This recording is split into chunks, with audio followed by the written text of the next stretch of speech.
Assalamualaikum warahmatullahi wabarakatuh. Perkenalkan, nama saya Syafina Zofiani Fortuna dari kelas 1C Prodi D3 Akuntansi, nomor NIM 210107228. Saya akan membacakan kesimpulan dari hadis, pelajaran hadis dari buku hadis yang telah Ibu berikan di e-learning dari bab 1 sampai bab 3. Secara etimologis, hadis berasal dari kata kerja hadis, hadasan, dan hadas, yang berarti komunikasi, percakapan, sejarah dalam konteks agama maupun duniawi. Secara terminologi, ahli hadis, ahli ushul, dan ulama fikih memiliki beberapa perbedaan pendapat dalam memberikan pengertian hadis. 1. Segala sesuatu perbuatan, perkataan, dan hal ihwanya Nabi. 2. Segala sesuatu yang bersumber dari Nabi, baik berupa perkataan, perbuatan, pengakuan, atau takhir dan sifatnya Nabi.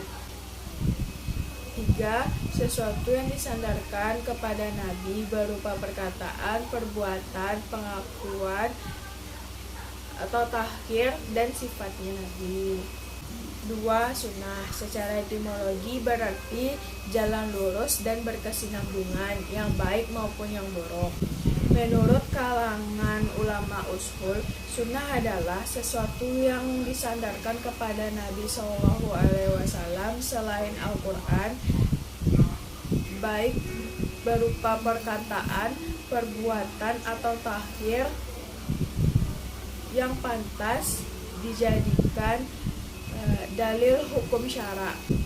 Sedangkan hadis adalah keterangan-keterangan yang disampaikan oleh Rasulullah secara lisan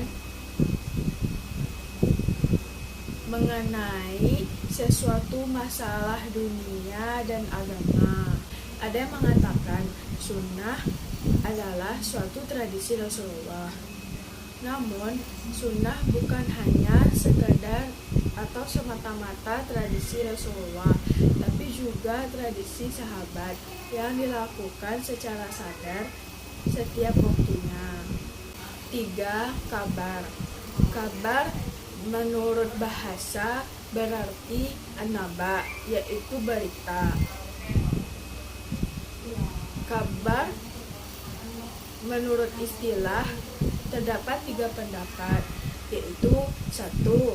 Kabar sinonim dari hadis, yaitu sesuatu yang disandarkan kepada Nabi SAW dalam segi perkataan, perbuatan, takhir, dan sifat. 2. Kabar berbeda dengan hadis. Hadis yaitu sesuatu yang berasal dari Nabi. Sedangkan kabar yaitu berita yang datang atas dari selain Nabi. 3. Kabar lebih umum dari hadis. Hadis adalah sesuatu yang berasal dari Nabi. Sedangkan kabar adalah sesuatu berita yang datang dari Nabi atau selain Nabi atau orang lain, kayak sahabat atau ahli hadis atau ahli sunnah. 4. Atsar. Atsar secara etimologi berarti baqiat al-syai', yang artinya sisa satu peninggalan sesuatu. Sedangkan pengertian secara terminologi terdapat 2 pendapat, yaitu 1. Atsar ini sinonim dari hadis, yaitu segala sesuatu perbuatan dan perkataan Nabi. 2. Atsar berbeda dengan hadis karena segala sesuatu perbuatan dan perkataan sahabat atau tabi'in. C. Dalil kehujahan hadis. 1. Al-Quran Al-Karim. Salah satunya yang artinya, dan taatlah kamu kepada Allah dan taatlah kamu kepada Rasulnya. Berarti dan berhati-hatilah. Quran Surat Al-Maidah ayat 92. Dan Allah juga berfirman yang artinya, barang siapa yang menaati Rasulnya, berarti ia telah menaati Allah. Quran Surat An-Nisa ayat 80. 2. Hadis-hadis Nabi SAW. Adapun hadis-hadis Nabi yang menjelaskan tentang kehujahan hadis atau sunnah, yaitu yang artinya, aku tinggalkan kepada kalian dua perkara. Kalian tidak akan tersesat selama kalian berpegang kepada keduanya, yaitu kitabullah dan sunnahku.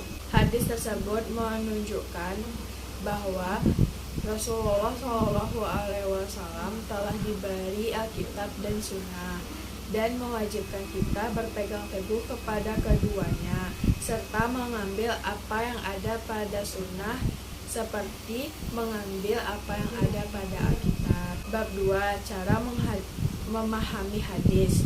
A. Memahami hadis sesuai dengan petunjuk Al-Quran. B. Memahami hadis-hadis yang terjalin dalam tema yang sama. C. Penggabungan dan pentarjihan. D. Adanya al-nasikh dan al-mansukh. Al-nasikh yang artinya yang menghapus suatu ketetapan. Mansukh artinya yang terhapus. E. Memahami asbab al-wurud.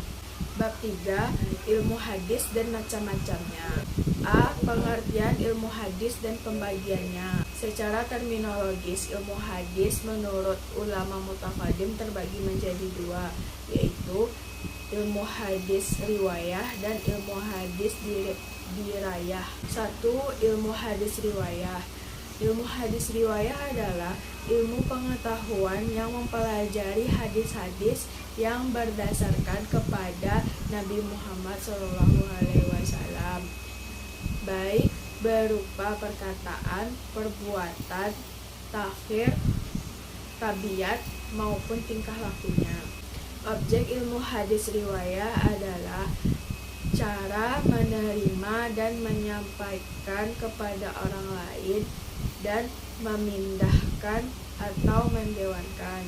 2. Ilmu hadis dirayah. Menurut Al-Tirmizi, ilmu hadis dirayah adalah ilmu pengetahuan untuk mengetahui hakikat periwayatan, syarat-syarat, dasar-dasar, hukum-hukumnya untuk mengetahui keadaan para perawi, baik dalam hal persyaratan, periwayatan, dasar-dasar, serta syarat-syarat dan segala macam yang berkaitan dengannya. B. Cabang-cabang ilmu hadis. 1. Ilmu hadis rijal al-hadis. 2. Ilmu al-jar wa al-ta'dil. 3. Ilmu tarik al-ruwah. 4. Ilmu ilal al-hadis. 5. Ilmu al-nasikh wa al-mansukh dan lain-lain. Terima kasih, sekian dari saya, banyak maaf. Wabillahi taufiq wal hidayah. Assalamualaikum warahmatullahi wabarakatuh.